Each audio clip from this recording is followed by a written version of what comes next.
සුබ දවසක්. අද GIT පාඩම් මාලාවේ වදන් සැකසුම් මෘදුකාංගය පිළිබඳව තමයි කතා කරන්නේ. ඉතින් මුල් පාඩම් අපි සාකච්ඡා කරලා තියෙනවා. channel එක subscribe කරලා නැත්නම් channel එක subscribe කරන්න.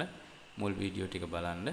අපි පළවෙනි පාඩම, දෙවෙනි පාඩම, තුන්වෙනි පාඩම සහ introduction එකක් ඊට අමතරව 2018 වර්ෂයේ පේපර් එකේ කොටසක් සාකච්ඡා කරලා තියෙනවා. ඉතින් ඒ ටික බලන්න පුළුවන්.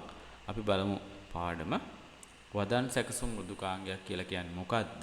ලේඛන ආශ්‍රිතව කාර්යයන් වන ලේඛන ආරම්භ කිරීම, සංස්කරණය කිරීම, ආකෘතීකරණය, මුද්‍රණය වගේ සියලුම කාර්යයන් ඉටු කිරීමට භාවිත කරන මෘදුකාංගය තමයි අපි වදන් සැකසුම් මෘදුකාංග කියලා හඳුන්වන්නේ. ඉතින් මේ වගේ මෘදුකාංග ගොඩාක් තියෙනවා. මේ මෘදුකාංග වලින් අපිට ලිපි ලේඛන, අයදුම්පත්, අත්පත්‍රිකා, වාර්තා වගේ අක්ෂර වලින් සකස් කරන ගොඩාක් ලේඛන වර්ග නිර්මාණය කිරීමේ හැකියාව තියෙනවා. ඉතින් වදන් සැකසුම් මෘදුකාංග කියන්නේ පොදුවේ අපි කියන වචනයක්. එතකොට සුලභව භාවිත වෙන වදන් සැකසුම් මෘදුකාංග කීපයක් තමයි මේ තියෙන්නේ. Microsoft Word වැඩි වශයෙන්ම භාවිත කරන මුදල් ගෙවලා පාවිච්චි කරන්න ඕන මෘදුකාංගයක් තමයි Microsoft Word කියන්නේ. ඊළඟට OpenOffice Write, LibreOffice Write මෙන්න මේ මෘදුකාංග ෆ්‍රී අපිට පාවිච්චි කරන්න පුළුවන් ඒවා. ඉතින් තවත් ගොඩාක් මෘදුකාංග තියෙනවා. ඔයාලා මුල් රූපෙත් දැක්කා. අපිට ඔන්ලයින් කරන්න පුළුවන් මෘදුකාංගයක් තියෙනවා. Google Docs වගේ. අපි බලමු ඊළඟට මේ තියෙන්නේ 2010 වර්ෂයේ Office version එක Microsoft Word 2010 version එකේ අතුරු මුහුණතක්. ඉතින් ඔයාලට තව දුරටත් අධ්‍යයනය කරන්න අවශ්‍ය නම් 10 ශ්‍රේණිය ICT පෙළ පොතේ මේ පාඩම හොයාගෙන තව ටිකක් අධ්‍යයනය කරන්න පුළුවන්. එතකොට මේකේ තියෙන ඉන්ටර්ෆේස් එක අතුරු මුහුණත මේකට අපි කියනවා Word open කරපුවම අපිට ඉස්සෙල්ලාම ලැබෙන window එකට අපි කියනවා අතුරු මුහුණත කියලා. ඉතින් මේකේ කොටස් අපි අඳුරගමු. මෙන්න මෙතන උඩම මෙන්න මේ තියෙන තීරුවට අපි කියනවා මාතෘකා තීරුව කියලා. එතන තමයි අපි save කරපුවාම මේකේ නම පෙන්වන්නේ. එතකොට close button එක, minimize button එක, maximize button එක පෙන්නනවා. ඒ වගේම ඉක්මන් ප්‍රවේශ මෙවලම් තීරුව මෙතනින් බලා ගන්න පුළුවන්. ඊළඟට එතනින් එහාට පල්ලෙහා මෙතන තියෙනවා home, insert, page layout අන්න ඒ වගේ පටිති. ඒවට අපි කියන tab ටික බලා ගන්න පුළුවන්. ඊළඟට මේ කොටසට අපි කියනවා ribbon එක කියලා. ඊළඟට මෙන්න මේ තැන්වල තියෙනවා චූටි ඊතලයක් වගේ කොටසක්. මේකට dialog box launcher එක කියලා අපි කියන්නේ. ඉතින් ඊළඟට මෙන්න මේ කොටසේ තමයි අපි ලේඛනය සකස් කරන්නේ. මේ පහළ තියෙන තීරුවට අපි තත්ත්ව තීරුව status bar කියලා කියනවා. මෙතන view buttons තියෙනවා. ඊට පස්සේ මෙතන zoom control එක අපිට ටිකක් zoom එක වැඩි අඩු කරලා බලා ගන්න පුළුවන්. ඊළඟට මේ පැත්තෙන් තියෙන පිටුව ඉහළ සිට පහළට අරගෙන යන්න roll කිරීමේ තීරුව එකට අපි කියනවා scroll bar කියන එක. ඉතින් කෝදුව දැක්වීමේ බොත්තම මෙතන තියෙන. ඒකෙන් අපිට පුළුවන් මේ වටේට මේ තියෙන ruler ලබා ගන්න. ඉතින් මේ තමයි වදන් සැකසුම් මෘදුකාංගයේ චිත්‍රක අතුරු මුහුණතේ සංරචක ප්‍රධාන වශයෙන් භාවිත කරනවා. එතකොට අපි බලමු මේ එක එකක් ගැන මේ විදිහට පොඩි විස්තරයක් දක්වලා තියෙනවා. ඉතින් මාතෘකා පේළිය කියලා කියන්නේ අර කියෝ වගේ අතුරු මුහුණතේ ඉහළින්ම ගොනුවේ නම සහ අදාළ යෙදුම දැක්වෙන තිරස් තීරුව, ආකෘති මෙවලම්, ලේඛනයක් ආකෘති කිරීමට යොදා ගන්න මෙවලම් කියනවා. ඉතින් ඒ කියන්නේ මෙන්න මේ වගේ බෝල්ඩ් කරන්න, ඉටැලික් කරන්න, අන්ඩර්ලයින් කරන්න ගන්න අයිකන් ටික. ඊළඟට සංස්කරණ මෙවලම්, කොපි කට් කරන්න, පේස්ට් කරන්න භාවිත කරන ටූල් ටික. එතකොට මෙන්න මේ කොටසේ තමයි ඒ ටික තියෙන්නේ. ඊට පස්සේ පිටු සැකසුම් මෙවලම්, මේ කියන්නේ අපිට පුළුවන් page එකේ තියෙන පැත්ත වෙනස් කරගන්න, පිටු වර්ගය වෙනස් කරගන්න, margin එක කොච්චරක් තියන්න ඕනද ඒවා වෙනස් කරගන්න පුළුවන්. ඒ ටික තමයි මෙන්න මේ කොටසෙන් කරන්නේ. ඊළඟට පෙනුම් මෙවලම්, ලේඛනයක් විවිධ ආකාර වලින් දර්ශනය කරන්න තියෙන මෙවලම්. එතකොට අපි අර කලින් කතා කරා වගේ දැකුම් බොත්තම් කියලා කියන්නේ මෙන්න මේ ටිකේ ඒ normal view එක, ඊට පස්සේ reading view එක, ඒ විදිහට අපිට බලා ගන්න පුළුවන්. සංස්කරණ ප්‍රදේශ කියන්නේ අක්ෂර යතුරු ලියන කිරීමට සහ වෙනත් දේවල් ඇතුළත් කිරීමට භාවිත කරගන්න චතුරස්‍රාකාර ප්‍රදේශ. මෙන්න මේ කොටසේ තමයි අපි මේ දේවල් ටික කරන්නේ. ඊළඟට තව තියෙනවා නිවේශක ලක්ෂ්‍ය, insertion of points. ඒ කියන්නේ අපි කෙලින්ම මේකට cursor එක කියලා කියන්නේ මේ නිවේශන ලක්ෂ්‍ය. මේ වචන අපි පාවිච්චි වෙන්නේ නැහැ. cursor එක කියලා අපි කියන්නේ cursor එක කියන්නේ අයි අකුරක් වගේ නිවෙන දැල් වෙන ආකාරයේ තියෙන ඉරක්. ඉතින් ඒ ඉර තියෙන තැන තමයි අපි ටයිප් කරන දේවල් ටයිප් වෙන්නේ. එහෙම නැත්නම් අපි පින්තූරයක් මේකට දානවා නම් ඒ පින්තූරේ අපේ මේ කර්සරේ තියෙන තැනට තමයි ඇතුළත් වෙන්නේ. මේකට තව මේ කරණ ලක්ෂ්‍ය කියලාත් කියනවා. මේ GIT විෂය නිර්දේශයේ තියෙන කොටස් තමයි මේ අරගෙන තියෙන්නේ. ඉතින් ඒකේ විවිධ වචන වලින් හඳුන්වලා තිනවා. O level IT වලට තියෙන වචන සමහර ඒවා වෙනස් විදියට දාලා තියෙනවා. ඊට පස්සේ තව එකක් තමයි තත්ත්වපෙළිය අපි එක කතා කරා. ඒ තත්ත්වපෙළිය කියන්නේ මෙන්න මේ කොටස. මේකේ අපි ඉන්න පිටුව අපි ටයිප් කරලා තියෙන ලේඛනයේ වචන ගාන කීයද භාෂාව මොකක්ද ඒ වගේ දේවල් බලා ගන්න පුළුවන්කම ලැබෙනවා. ඊළඟට අපි බලනවා මේ නව ලේඛනයක් ආරම්භ කරන්නේ කොහොමද කියලා. වදන් සැකසුරු මෘදුකාංගයක් ක්‍රියාත්මක කරපු ගමන්ම අපිට new document එකක් තමයි ලැබෙන්නේ. එහෙම නැත්නම් අපිට blank document කියන එකක් තියෙනවා. ඒක ක්ලික් කරන්න පුළුවන්. එහෙම නැත්නම් අලුත්ම එකක් අපිට ගන්න අවශ්‍ය නම් control button එකත් එක්ක N අකුර. ඒ කියන්නේ මේ shortcut එක CTRL එකත් එක්ක N අකුර press කරොත් අලුත්ම word document එකක් ලබා ගැනීමේ හැකියාව තියෙනවා.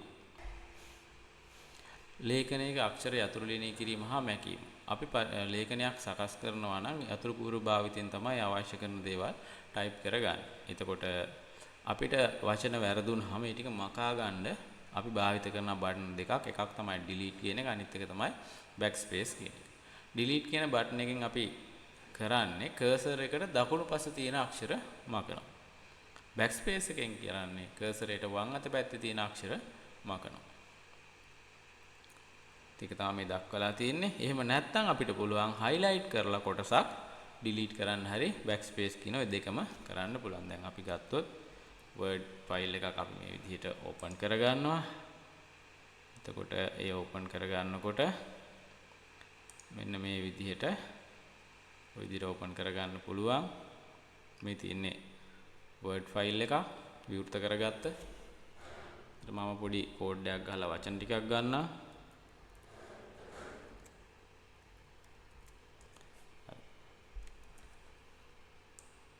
අපිට මකනවා නම් මේ විදිහට දැන් මම මේ කර්සර් එක තියාගත්තා. backspace එකෙන් කරන්නේ කර්සර් එකට වම් අත පැත්තේ තියෙන අකුරු මැකෙනවා.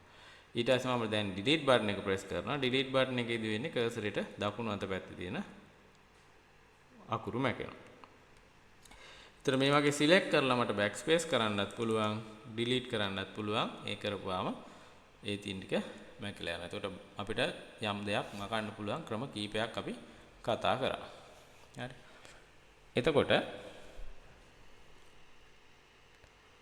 ඊළඟට අපි බලමු අක්ෂර ආකෘතිකරණ. යතුරු ලියන කිරීමට පෙර අපිට පුළුවන් පාඩයක් ආකෘතිකරණයට අදාළ මෙවලම් පාවිච්චි කරන්න. එහෙම නැත්නම් ටයිප් කරාට පස්සේ ඒ වැඩ ටික කරන්නත් පුළුවන්. ආකෘතිකරණ කීපයක් මෙතන දීලා තිනා. අකුරු තද පාට කරනවා, බෝල්ඩ් කරනවා, අකුරු ඇද කරනවා, ඒ කියන්නේ ඉටාලික්, යටින් ඉරි අඳිනවා, අන්ඩර්ලයින් කරනවා, අක්ෂර වල පැහැය, ටෙක්ස්ට් කලර් එක වෙනස් කරනවා, අක්ෂර පසුතලය පැහැය වෙනස් කරනවා, විලාසය යොදනවා, ඒ කියන්නේ ස්ටයිල් යොදන්න පුළුවන්. ඉතින් අපි බලමු ඒවා කොහොමද කරන්නේ කියන එක. ඉස්සල්ලාම මේ තියෙන අපි ගත්ත Word document එක මේ විදිහට select කරගන්නවා. මට වෙනස්කමක් කරන්න ආකෘතිකරණය කරන්න අවශ්‍ය කොටස. මෙතන මේ B අකුර ක්ලික් කරපුවාම අපිට පේනවා මේ විදිහට bold කරගන්න පුළුවන්. I අකුරෙන් අපිට මෙහෙම italic කරගන්න පුළුවන්. U අකුරෙන් අපිට මෙහෙම underline කරගන්න පුළුවන්. ඊළඟට මෙන්න මෙතනින් අපිට පුළුවන් මේ A අකුරත් එක්ක යට සුජු කෝණාශ්‍රයක් වගේ තියෙන කොටසෙන් අපිට පුළුවන් මේ විදිහට පාට වෙනස් කරගන්න. ඒ වගේම මෙන්න මෙතන තියෙනවා අපිට ඕන නම් text effect style වගේ දේවල් පාවිච්චි කරන්නත් පුළුවන්. ඊළඟට අපිට තියෙනවා ඡේද ආකෘතිකරණය කරන්න. එතකොට ඡේදයක් වමට දකුණට මැදට දෙපසට සමාන්තර ආකාරයට හදාගන්න එකට තමයි අපි ඡේද ආකෘතිකරණය කියලා කියන්නේ. අපි බලමු කොහොමද කරන්නේ කියන එක. මේ විදිහට ඡේදයක් මම සිලෙක්ට් කරගන්නවා. තියෙන ඡේදය මෙන්න මේ paragraph කියන කොටසේ home tab එකේ paragraph කියන කොටසේ මේ වමට තමයි සිලෙක්ට් වෙලා තියෙන්නේ. මේක left align කියලා කියනවා. අපි right align කියන එක දානවා. දැන් බලන්න මේ පැත්තේ එක පේලියට ඇවිල්ලා තියෙනවා. ඊට පස්සේ මෙතන center කියන එක දෙනවා. එතකොට මේ දෙපසටම සමාන්තරව දෙපසටම balance වෙලා මැදට ඇවිල්ලා තියෙනවා. ඊට පස්සේ මේ justify කියන එක දාපුවාම මේ විදිහට දෙපැත්තෙම ඉරක් ගැහුවා වගේ සමාන්තරව ඇවිල්ලා තියෙනවා. ඊළඟට අපි ලේඛනයක් සංස්කරණය කිරීමේදී අලොප් කිරීම සහ ලොප් කිරීම. එහෙම නැත්නම් ලොප් කිරීම සහ අලොප් කිරීම කියන undo සහ redo කියලා වචන දෙකක් අපි පාවිච්චි කරනවා. කරන ලද ක්‍රියාවක් අවලංගු කිරීම ආපස්සට යන්න අපි පාවිච්චි කරනවා undo කියලා. ගොඩක් වෙලාවට අපිට වැරදුනොත් අපි undo කරනවා. එතකොට ආපහු කලින් තත්ත්වයට යන්න පුළුවන්. වැඩිපුර ආපස්සට ආවා නම් ආපහු ඉස්සරහට යන්න අපිට පාවිච්චි කරන්න පුළුවන් redo කියන එක අවලංඝන ක්‍රියාවක් නැවත එම අනුපිළිවෙලටම ලබා ගැනීම සඳහා. එතකොට අපි බලමු අපි කරපු ක්‍රියාවන් ආපස්සට කරන්න පුළුවන්ද කියලා. undo කරන්නේ මෙන්න මෙතනින්. එහෙම නැත්නම් අපිට shortcut එකක් තියෙනවා. control button එකත් එක්ක Z එක. ඔන්න එකින් එක මම ආපස්සට මේ undo කරගෙන යනවා. ආපහු ඉස්සරහට යන්න ඕන නම් මෙතන redo button එක තියෙනවා. ඒක control එකත් එක්ක Y තමයි shortcut එක. මේ විදිහට ආපහු යනකොට ඉදිරියට යන්න පුළුවන්කම ලැබෙනවා.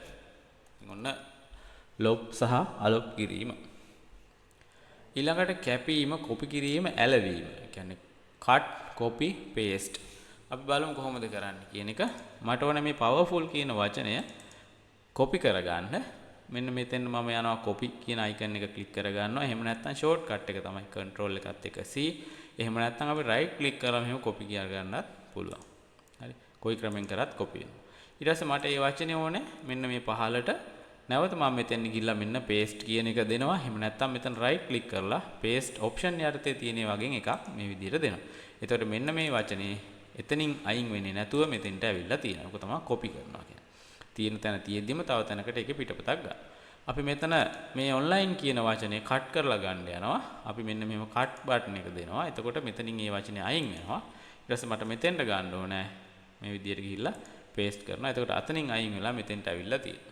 එතකොට ඔන්න copy සහ paste, cut සහ paste. copy කරන්නේ control එකත් එක්ක C, cut කරන්නේ control එකත් එක්ක X, paste කරන්නේ control එකත් එක්ක V. ඒවා තමයි shortcut. ව්‍යාකරණ හා අක්ෂර පරීක්ෂාව. අපිට පුළුවන් ලේඛනයක තියෙන අක්ෂර වර්ග පරීක්ෂා කිරීම කරන්න මෙන්න මේ ආකාරයට. දැන් මම ඉස්සෙල්ලාම මේ powerful කියන එකේ W අකුර මකනවා. එතන පේනවා ඇති මෙන්න මෙතන රතු පාටින් ඉරක් වැදිලා තියෙනවා. මම මේ underline එක අයින් කරගන්නම්. දැන් මට ඕනේ මේක correct කරගන්න. ඒකට මම කරන්නේ මේ වචනේ මෙහෙම select කරලා review කියන tab එකට යනවා. ගිහලා මෙතන තියෙනවා spelling and grammar කියලා එකක්. ABC කියලා සංකේතයක් තියෙන හරියකුත් එක්ක මේකට යනවා. ගියපුවාම මෙන්න මේ විදිහට මම select කරගත්ත වචනයට අදාළව suggest කරලා පෙන්නනවා. suggestions යටතේ මේක තමයි වෙන්න ඕනේ වචනේ කියලා. ඉතින් මම මේක මේ විදිහට select කරගන්නවා. එතකොට අන්න අර අඩුව තිබ්බ අකුර ඇවිල්ලා නිවැරදිව සම්පූර්ණ වුණා. ඉතින් අකුරු ගොඩක් මැකිලා තිබ්බොත් මේක පාවිච්චි කරන්න බෑ. ඊට පස්සේ මෙන්න මෙතනත් ඔන්න ඊට පස්සේ මැසේජ් එකක් එනවා හරි කියලා.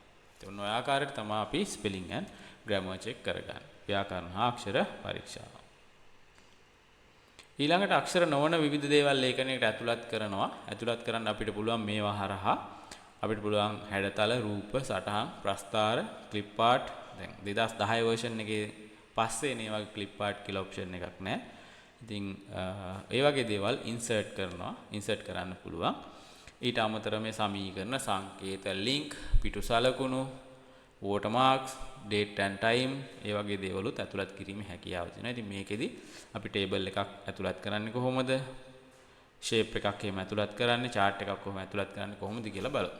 දැන් මේ ලේඛනයේට මට ඕනේ මෙතෙන්ට table එකක් ඇතුළත් කරන්න. insert tab එකට යනවා. table වලට ගිහිල්ලා මේ අවශ්‍ය කොට ප්‍රමාණය මේ විදිහට තෝරලා ඇඳ ගන්නවා. එතකොට ඔන්න ඔය විදිහට අපිට table එකක් ඇතුළත් කරගන්න පුළුවන්.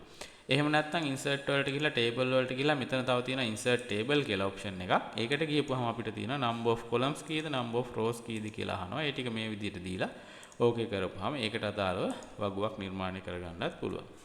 ඊළඟට තව එකක් බලමු කොහොමද shape එකක් ගන්න කියලා. මේ විදිහට shape එකකට ගියා මෙහෙම කරලා ඇඳා. හරි. insert වලට ගියා, shapes වලට ගියා, මේ විදිහට select කරා, මේ විදිහට ඇඳගත්තා. ඊළඟට තව එකක් අපි බලමු ප්‍රස්තාරයක්, smart art එකක් එකතු කරගන්නේ කොහොමද? මේ විදිහට smart art වලට ගියා. මෙතනින් අවශ්‍ය smart art එකක් තේරුවා. තෝරලා මේ විදිහට ඕකේ කරගත්තා. ඉතින් එතකොට ওই විදිහට ස්මාර්ට් ආර්ට් එකක් අපිට එක් කරගන්න පුළුවන්. මම මේ පෙන්නන්නේ අපිට මේ වර්ඩ් වලින් කරගන්න පුළුවන් දේවල්. ඉතින් ඔයාලට ප්‍රායෝගික විභාගයක් නැහැ මේ අවුරුද්දේ. ඉතින් කලින් අවුරුදු වල ප්‍රැක්ටිකල් එක්සෑම් එකක් තමයි දීපිට. ඒගොල්ලොන්ට මේ වගේ දේවල් හදලා අප්ලෝඩ් කරන්න තිබ්බා. ඊළඟට chart එකක් මේ විදිහට දානවා නම් අපිට charts වර්ග ගොඩක් තියෙනවා. ඉතින් මේ වගේ chart එකක් තෝරගෙන මේ විදිහට ඕකේ කරාම අපේ Word document එකට chart එක එනවා. එතකොට මේ වගේ data sheet එකකුත් එනවා. ඉතින් මේ data ටික ඔයාලට ඕන නම් වෙනස් කරගන්නත් පුළුවන්. ඉතින් ඒකට අදාළව මේ විදිහට වෙනස් වීම සිද්ධ වෙනවා. හරි ඉතින් ඔන්න ඔය විදිහට ඒවා අපි හරියට මේ data ටික දැම්මා නම් වෙනස් වීම සිද්ධ වෙනවා. හරි. ඊට පස්සේ අපිට මේක අයින් කරගන්න පුළුවන්. ඉතින් මේ කරේ මම Word document එකකට insert කරගන්න පුළුවන් දේවල් ගැන පොඩි හැඳින්වීමක්. ඊළඟට shortcut කීපයක් දීලා තියෙනවා අපිට. කෙටි මං යතුරු කියලා අපි කියනවා. mouse එක භාවිත කරන්නේ නැතුව යම් මට්ටමකට අවශ්‍ය වෙනවා භාවිත කරන්නේ නැතුව අපිට කරගන්න පුළුවන් දේවල්. control N ගහපුවාම එකවරම නව ලේඛනයක් ආරම්භ කරන්න පුළුවන්. control P ගහපුවම මුද්‍රණ සංවාද කොටුව ඒ කියන්නේ print කරන තැනට යන්න පුළුවන්. control C වලින් copy, control X වලින් cut, control V වලින් කපන ලද එකක් හරි copy කරන ලද එකක් හරි paste කරන්න පුළුවන්. ඊට පස්සේ control Z වලින් undo කරන්න පුළුවන්. control Y වලින් redo කරන්න පුළුවන්. ඊළඟට වගු ආශ්‍රිතකයා අපි බලමු වගු කොහොමද ඇතුළත් කරන්නේ කියන එක මම ඉස්සලා කතා කරා දැන් චුට්ටකට කලින්. ඒකේ තව පොඩි කොටසක් තියෙනවා. ඒ ටික අපි කතා කරමු. පේලිසා තීරු සංඛ්‍යාව ලබා දී වගුවක් ඇතුළත් කරන්න පුළුවන්. අවශ්‍ය පරිදි වගුවක් ඇඳීම. ඉතින් මේ දෙක කොහොමද කරන්නේ කියන එක කරා. ඉතින් මේකෙදි අපිට තව කියලා තියෙනවා නව පේලියක් හා තීරුවක් ඇතුළත් කරන්නේ කොහොමද?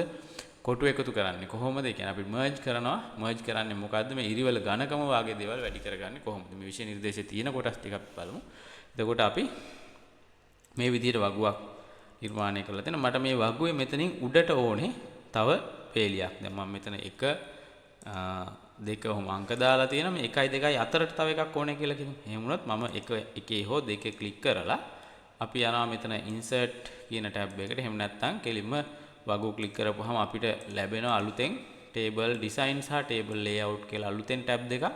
ඉතින් මම table layout කියන එකට යනවා. ගිහිල්ලා මෙන්න මෙතන 2 ඉලක්කම ගාව ක්ලික් කරලා මෙතන insert row above, insert row below. දැන් row කියලා කියන්නේ මේ මේවට 1 2 කියලා දාලා තියෙන මෙහෙම මේ පැත්තට තියෙනවා row.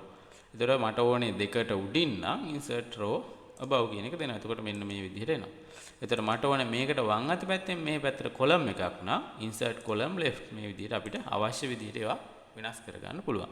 ඊට පස්සේ අපිට මේ set එකක් අවශ්‍ය නැත්නම් මේ විදිහට select කරනවා ඔක්කොම. select කරලා මෙතනින් delete කියන එක දීලා delete column දුන්නාම column එකම delete වෙනවා. මේ පැත්තට මේ විදිහට select කරලා අපි delete row කියන එක දුන්නොත් row එක delete කරගන්න පුළුවන්. නැවත මම undo කරන්න. ඊළඟට අපි කොහොමද මේ ටික එකක් කරගන්නේ? මෙන්න මේ පේලිය. දැන් කාලසටහනක් නම් interval එක තියෙන කොටස මේ විදිහට merge කරගන්න. මේ විදිහට select කරලා merge cells කියන එක දෙනවා.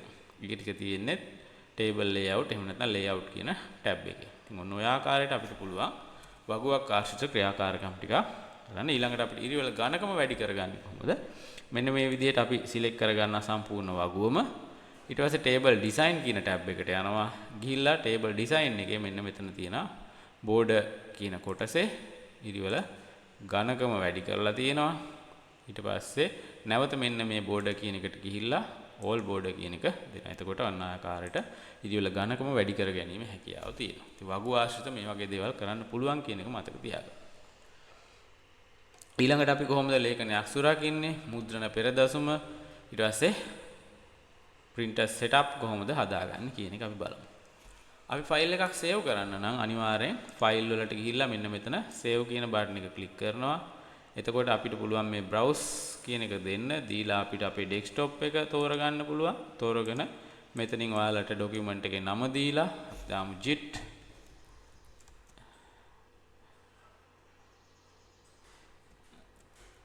EX1 කියලා විදිහට නම දෙනවා. දීලා මෙතනින් අපිට save කරගන්න පුළුවන් Word document එකක් විදිහට. ඔයාලට අවශ්‍ය නම් මේක PDF එකක් විදිහට save කරගන්න. මේ save as type එක තියෙන තැන PDF කියන එක දීලා මෙහෙම save කරගන්න පුළුවන්. හරි. ඉතින් මම මෙතන Word එකක් විදිහට දෙන්නම්. දීලා desktop එකේ ওই විදිහට save කරගන්නවා. ඉතින් ඊට පස්සේ මගේ desktop එකට මෙන්න මේ වගේ document එක ඔන්න දැන් ඇවිල්ලා තියෙනවා. හරි. ඊළඟට අපි මුද්‍රණ පෙර දැක්ම print preview එක කොහොමද ලේඛනයක් මුද්‍රණය වෙන්නේ කලින් මුද්‍රණය වෙන ආකාරය බලා ගන්න. මේ විදිහට ෆයිල් වලට ගිහිල්ලා අපිට පුළුවන් print කියන එක දෙන්න. එහෙම නැත්නම් මෙන්න මෙතන උඩින් print preview කියන බටන් එක මේ විදිහට දෙන්නත් පුළුවන්. එහෙම නැත්නම් අපිට ෂෝට්කට් එක තමයි අපි දැන් ඉගෙන ගත්තා control එකත් එක්ක P මේ විදිහට print preview එක බලා ගන්න පුළුවන්. ඉතින් එතකොට අපිට පුළුවන් ලේඛනයෙන් පිට කොයි වගේ තියෙන දැන් මේ හැඩතලේ ගත්තාම කොටසක් මුද්‍රණය වෙන්නේ නැහැ. ඉතින් මේක ගොඩක් වටිනවා අපිට. පිටුවෙන් එළියට පැනලා තියෙනවාද කොටසක් ආන් ඒ වගේ දේවල් හඳුනා ගන්න. ඉතින් ඔන්න print preview එක බලන ආකාරය. ඊළඟට කොහොමද අපි මෙතනින් තමයි printer එක තෝරගන්නේ. දැන් මේ printers මොනවාද කියන එක මේ විදිහට මෙතනින් තෝරගන්න පුළුවන්. ඊට පස්සේ print on both side පිටුවේ දෙපැත්තම print වෙන්න ඕනේ. දෙපැත්ත print කරන්න පුළුවන් මුද්‍රණ යන්ත්‍රයක් නම් අපිට both side කියන එක දෙන්න පුළුවන්. ඊළඟට copy ප්‍රමාණය මෙතනින් කීයක්ද කියන එක අපිට මෙහෙම select කරන්න පුළුවන්. ඊට පස්සේ A4 වලද print කරන්න ඕනේ. ඊට පස්සේ print orientation එක portrait ද landscape ද කියන එක මේ විදිහට තෝරන්න පුළුවන්. ඊට පස්සේ මෙතනින් ඔයාලට අපි ක්ලික් කරපු පිටුව විතරද මුද්‍රණය වෙන්න ඕනේ. එහෙම නැත්නම් 1 සිට 5 දක්වාද ඔන්න ඔය විදිහට අපිට පුළුවන් මුද්‍රණය කරන්න අවශ්‍ය මොන දේවල්ද කියලා printer settings ටික හදන්න. ඉතින් ඊට පස්සේ අවසානයේ මෙන්න මේ print button එක දුන්නාට පස්සේ ඒ ලේඛනයේ ඒ ආකාරයට මුද්‍රණයම සිද්ධ වෙනවා. හරි. ඉතින් ඔය ආකාරයට තමයි මුද්‍රණ කටයුතු සිද්ධ කරන්නේ. ඉතින් වදන් සැකසුම පාඩම යටතේ ওই ටික තමයි අපිට කතා කරන්න තියෙන්නේ. මුල් පාඩම් ටික නැවත අධ්‍යයනය කරන්න ලොකු කාලයක් නෑ මේ වීඩියෝ වල. ඊටමත් කෙටි වීඩියෝ හරහා තමයි පාඩම් ඉදිරිපත් කරලා තියෙන්නේ. ඉතින් දවසක් පැය 6-7ක් අධ්‍යයනය කරපුවාම ඔයාලට මේ වීඩියෝ ටික ඔක්කොම අධ්‍යයනය කරන්න පුළුවන්. ප්‍රැක්ටිකලුත් එක්ක ප්‍රායෝගිකව කරන විදිහත් එක්කම තමයි දක්වලා තියෙන්නේ. ඉතින් channel එක subscribe කරලා නැත්නම් channel එක subscribe කරන්න.